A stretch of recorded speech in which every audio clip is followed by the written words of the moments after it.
Thank you so much for coming out. As you know, my name is MarkGMeadows. This is Perez on guitar. And we're going to get right down to the nitty-gritty and talk about this thing that we call jazz improv. Does anyone have any idea, any hands up for what you think jazz improv is exactly? If you had to sum it up in a few words. Anybody have any ideas? Yeah, just play out what comes into your mind at that particular moment. What you feel it, you're thinking. I didn't even pay you to say that. But I could, thank you for saying that, because I could not say it any better. That's exactly what it is. I like to compare jazz improv to what we do, what I'm doing right now. I'm speaking words that I've learned. Every single word that I'm speaking, in some way or another, was taught to me. I heard it. It's not just by chance I'm speaking these words. It's no different with jazz improv. Everything that I just played right now, everything, every note, I've played before. Now, I might not have played it the same way. I might not have played it in the same context. I might not have played it with the same musician.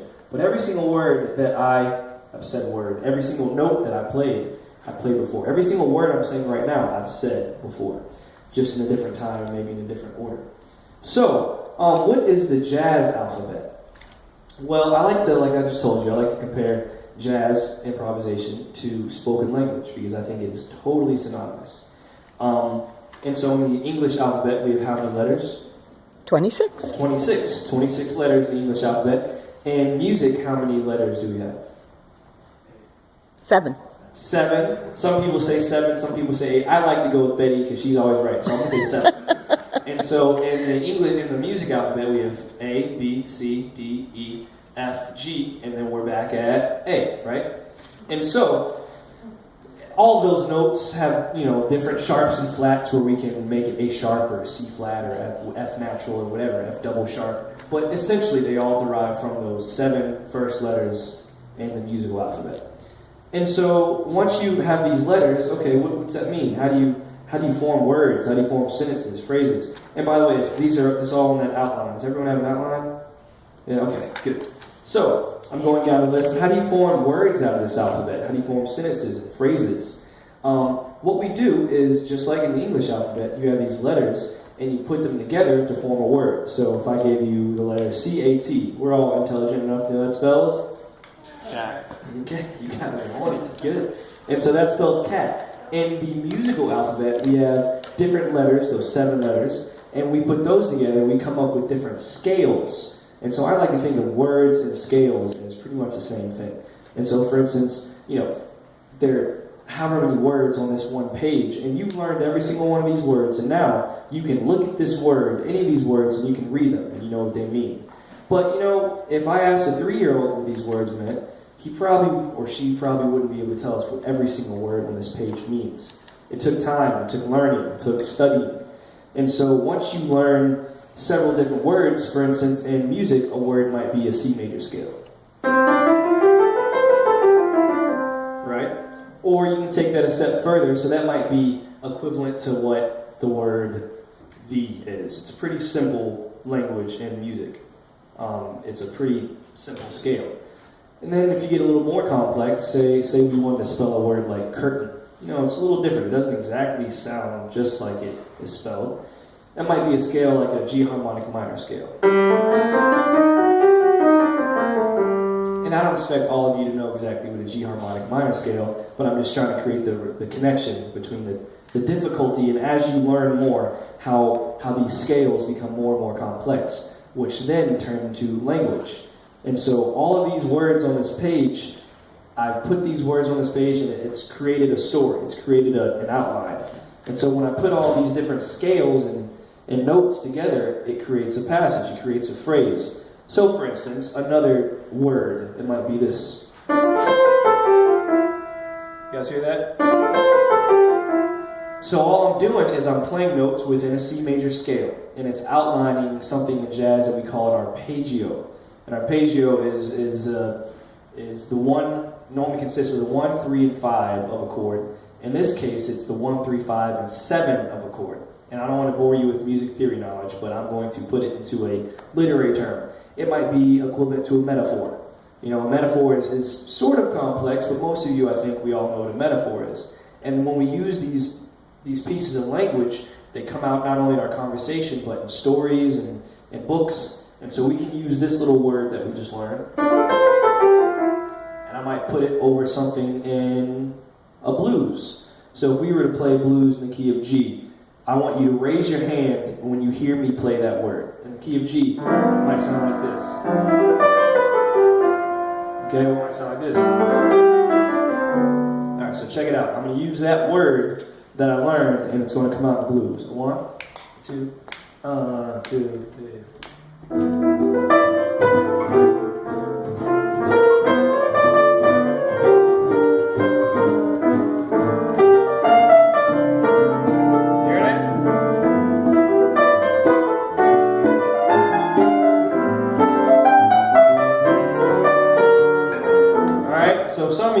Most of you were raising your hand every now and then. You heard the word, right? And it sounded like jazz. But you know, that's equivalent if I taught you the word xylophone. Now, xylophone in music might be this. Let's see. Let's think of something complicated. You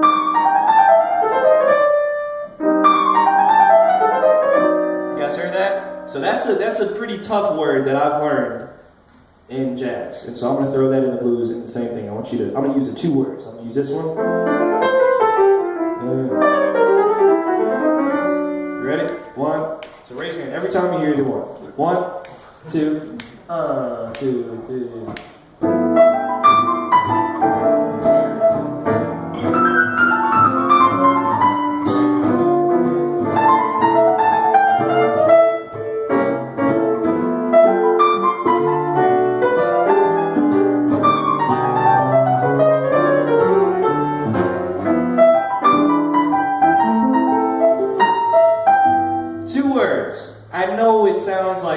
But it's no different than if you were a 4-year-old and someone said colloquialism and you wouldn't know what the heck they're talking about. But once you study and learn the language, it's really as simple as that, if that makes any sense.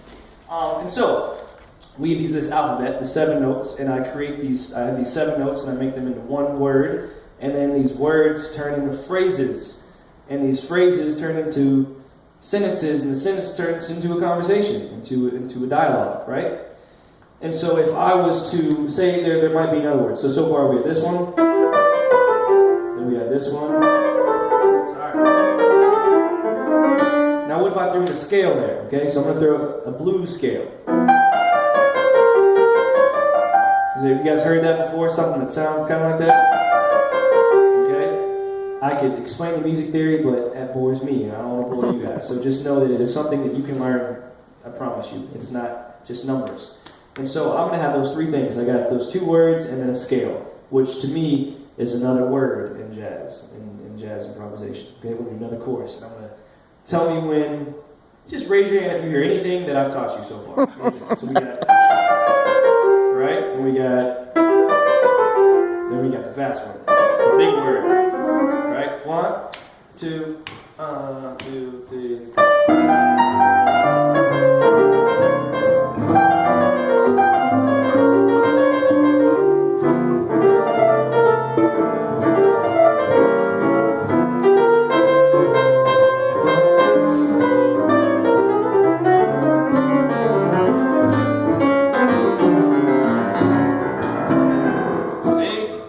Scales, words, thank you. And so all that, I'm just throwing in all this language that I've learned over the hours and hours and hours and hours and hours of practice.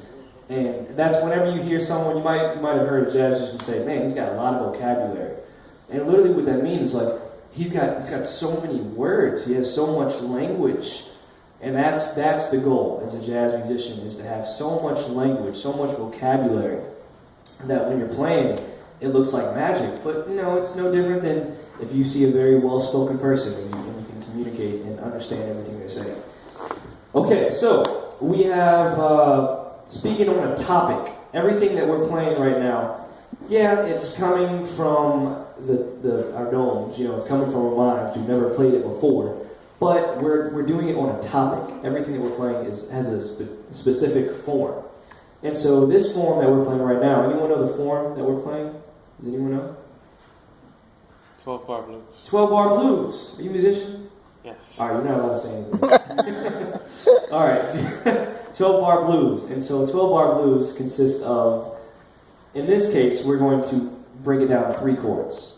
We have the 1 chord, the 4 chord, and the 5 chord. So this is 1. 1, 2, 3, 4, 5, 6, 7, 1. That's a G major scale, okay? And so the 1, 1, 2, 3, 4, 5, 1, 4, 5. You guys hear that? And so what I'm gonna go through the blues form, and I want us to hold. I'm gonna hold up my finger, and I want you to hold up a 1, we're on the 1 chord, a 4, we're on the 4 chord, and a 5 on the 5 chord. The first time, probably every time, I'll give it away, but eventually I want you to try and think of it on your own and see if you can figure it out. You can almost hear it. I think you'll be able to hear it, because this form is one of the most commonly used forms in American music. 1, a 2, a 1, 2, start at the 1, 2, 3, 4, 4, and then back to 1. Stick on the 1. I need to see those fingers up. 4, 4, and then we're the 4 again. 4, now we'll go back to the 1. 1, do the 1 again. 1. Here comes a 5, 5, then 4, 4, and then back to 1. We do it again. 1. So that was 12 bars. So back top. 1, 2, 3, 4, 4. Second bar. 1, and then another 1. What's coming up next? 4, 4, and then back to the 1. And back to the what again? Here comes that 5. And then what? 4. Yeah. And then what? Okay, and so with some studying, maybe with taking a few notes, you probably understand that and memorize the form of a blues in like 2 minutes. You guys are smart. I know you can do it. And so what we're doing is we're using these words and phrases in order to have a conversation via this form. Because, you know, if we were playing, I'm going to show you what would it sound like if I was not playing over that form. We're going to play blues, and I'm going to play whatever I want to play. And this is bad jazz. If you hear this, run, because this is jazz musicians that don't know what the heck they're doing. 1, a 2, a 1, 2, 3. When they get really into it, you know they're like really bad.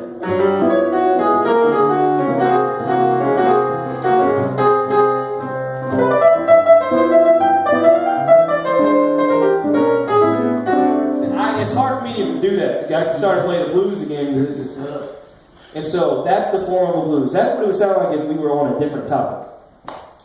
The ice skating rink was just filled with mentally challenged and chocolate, strawberry, the Wizards game, basketball. I was speaking not on the form, and you guys were like, what in the world am I saying? I didn't know what I was saying. That was not on the form. We're not on the same topic. The way I was speaking is the way I probably sounded to a musician. Does that make sense? Mm-hmm. All right. Moving on. So having a conversation with someone that has a very, very well-versed knowledge of the language is way more conducive to making good music. When you speak with someone that doesn't really know these words of jazz improvisation, you know, it can be fun for a little while, but after a while, you run out of things to say. Have you ever spoken with someone that has no idea what, you know, I'm a musician, and say I was speaking to a football athlete, they probably wouldn't be able to have a very deep conversation about music. And there's nothing wrong with that, but I would rather speak with someone that knows about music, if that's what I want to talk about. And so Christian here is an amazing, accomplished musician who speaks the same language that I do. He's done his homework, he knows the words, he knows the phrases, he knows, you know, what to listen for, he knows how to do a call and response. And so therefore, we're able to make music together. Believe it or not, we've not really rehearsed this music that well. We just simply got here, and I said, we're playing a 12-bar blues, and we were able to play it. Why? Because we've done our homework. We know the language. Okay? Christian is from Argentina. I'm from Dallas, Texas. And so when we play, I might believe, I don't have an accent right now, but as soon as I go back home to Texas, the twang definitely comes out. And you might hear it every now and then now. But anyway, when I'm playing, my accent might even come out when I'm playing. I've learned from the blues, I've learned from Stevie Wonder, I've learned from people that have influenced me, and that comes out as I'm playing. No different than I bet each and every one of you, if you spoke next to your parent, I bet you sound a lot like your parents, because that's who we learn from. That's who we imitate and mimic before there's any word in front of us, before we can write, before we can say, Dad, we are listening and listening to everything that our parents are saying. It's no different in this music. Whenever I sound like the people that I listen to, because those are the people that I learn from.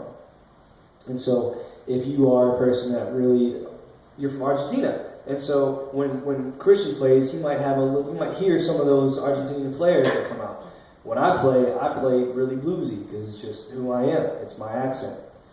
And then the goal after that is to really speak from the heart, to speak, to not have to think about anything, to not have to think about the music, to think about the chords. You know the language so well that you can really, really express yourself. Something else that we're doing something called comping. Does anyone know what comping is? No? Comping is simply accompanying. It is someone accompanying the soloist. So when I was soloing, when I was speaking all these words and saying, hey man, I went to the store and I had a great day. I like the weather outside.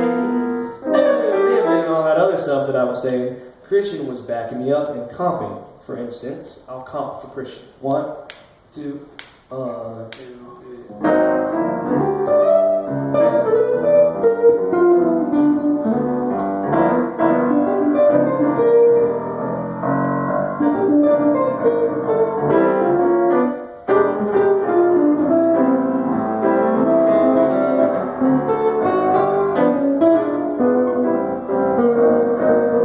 You guys hear that? So I wasn't trying to walk on top of him. Sometimes when he said something, I responded like, yeah. You know? And he might have did something, I said, he's talking right now, so let me listen. And then when he's done, yeah, cool. You know, it's no different when you're having a conversation with someone. So, we covered a lot of material. Are there any certain questions that we have over everything so far? No? Alright, well, we're going to play another tune. And I want you to listen for certain things this time. I want you to listen for, I'm going to throw in as much as I can those few words I taught you. So remember these words? There's a one. Remember those? And then there's one more. Which one was it? Blue scale. Blue scale. Thank you. Okay? We're going to play a tune entitled Girl from Ipanema. Listen for the comping. Listen for the... Can I do something impromptu really quick? Chris, do you want to join us? All right. Chris Styles Bacon, everyone. So I'm just going to even further emphasize that this is just a language. Chris speaks our language. And so Chris is going to speak our language for this on this tune, Girl from Ipanema. Do you have a mic? Yeah, you can use this. Oh, good. So just for general information, Christian was part of the Artisan Residence program this year, and Chris Styles Bacon was part of the program in 2007. So they still hang out, and these musicians have created an incredible network that serves them very well. He just came back from Brazil too, so this is even better. Girl from Ipanema is a song written by Antonio Carlos Jobim, which is a amazing composer from Brazil. I promise this was not rehearsed. We'll see what happens. You know, I'm not even going to play. I'm going to sing it. G. 1, 2, 1, 2, 3.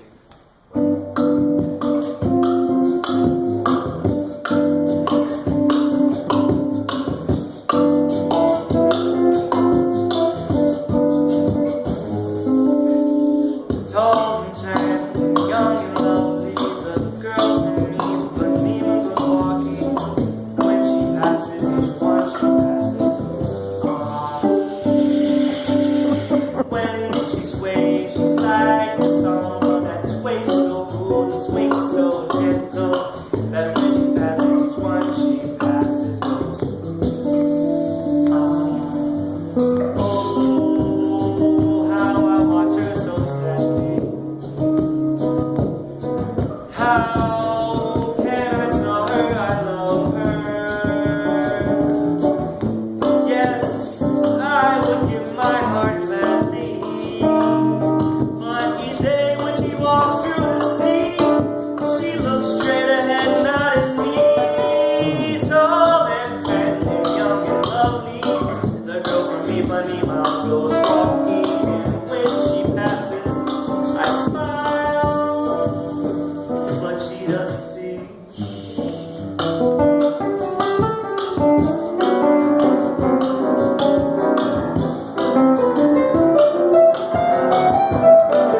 guys are listening. Come on.